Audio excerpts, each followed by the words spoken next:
I'm going to sit down and going to hand over first to Gilad. All right. Do I have to stand? No. No. And can you hear me without a microphone? Yeah, there is a microphone, so you can. It is very interesting, your introduction, because we clearly see that Jews are concerned with issues to do with their identity.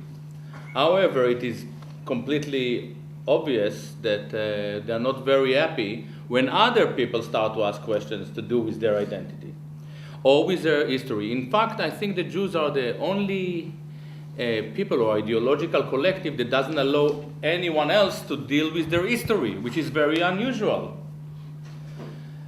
It is true that I'm a self-hater.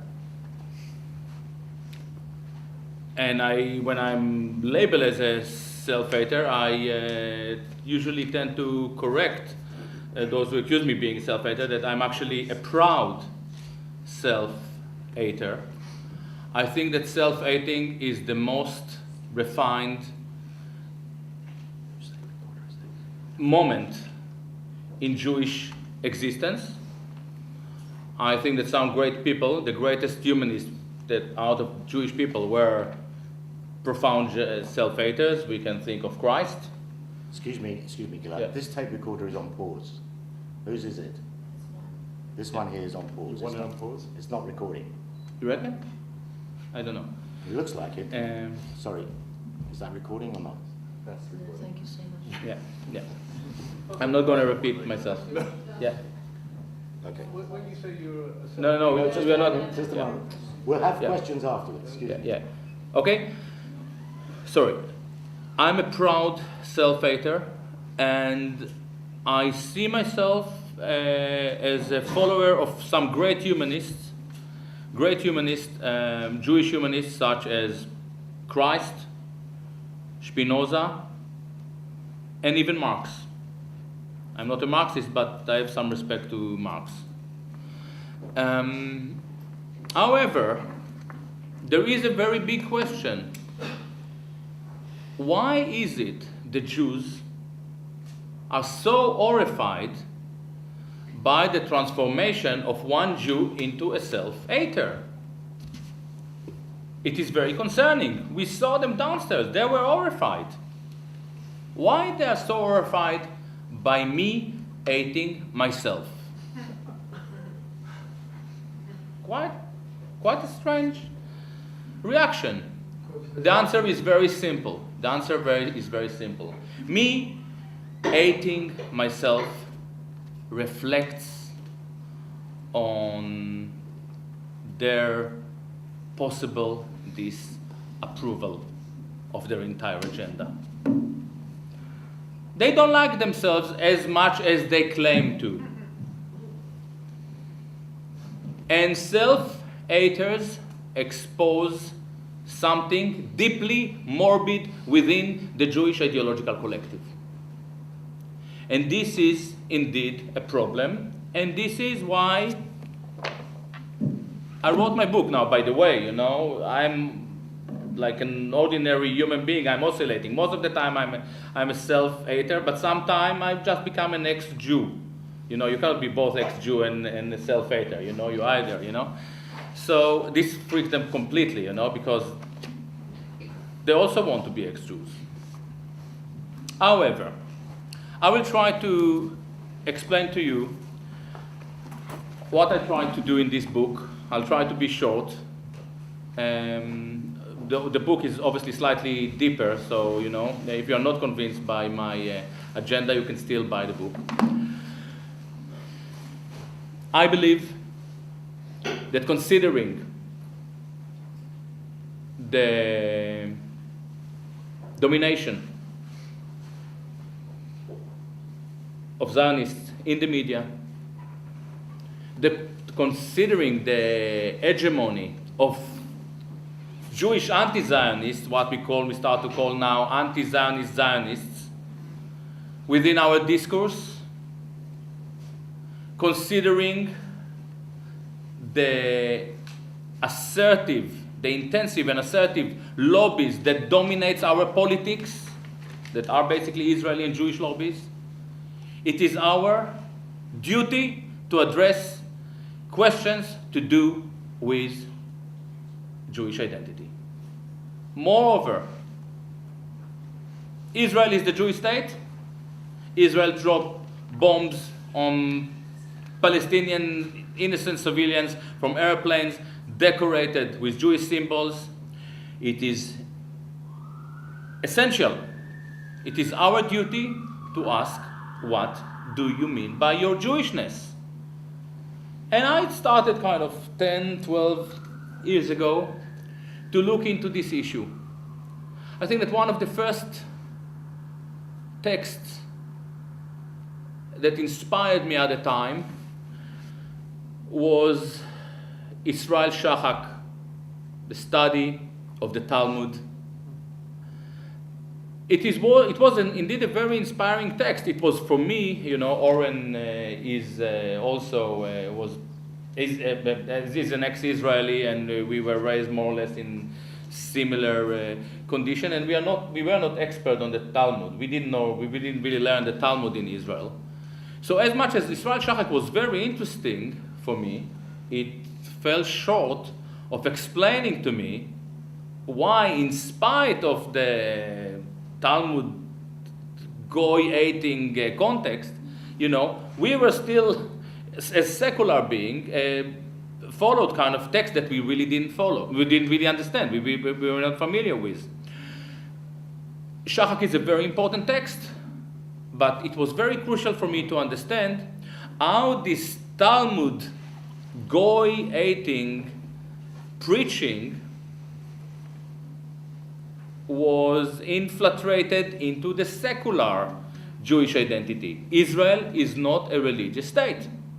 So Shahak fails to provide the necessary answers. Now, Shahak was very, very popular amongst Jewish leftists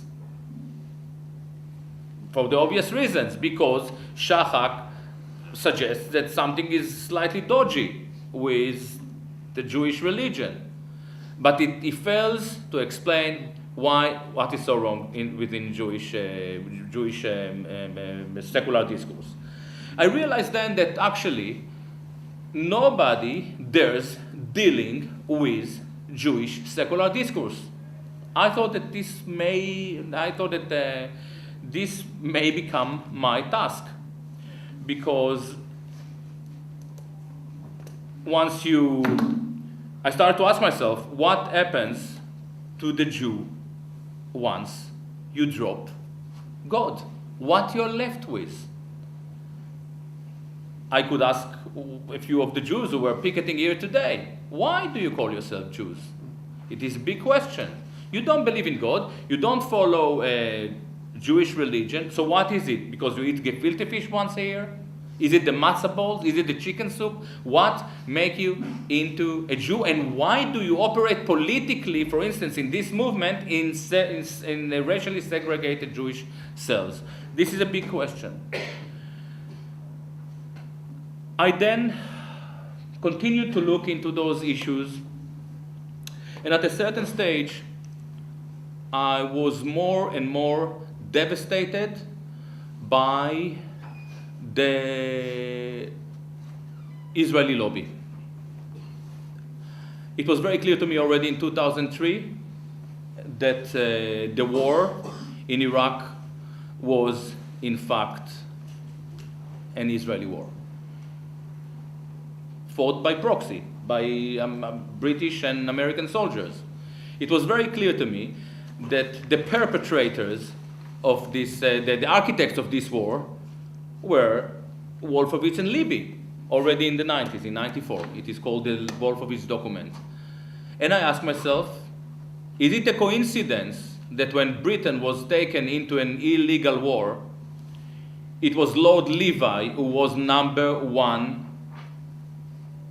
fundraiser for that criminal government? Is it a coincidence that Lord Goldsmith gave the green light? It may be a coincidence, but I wasn't so sure. And I started to look into it.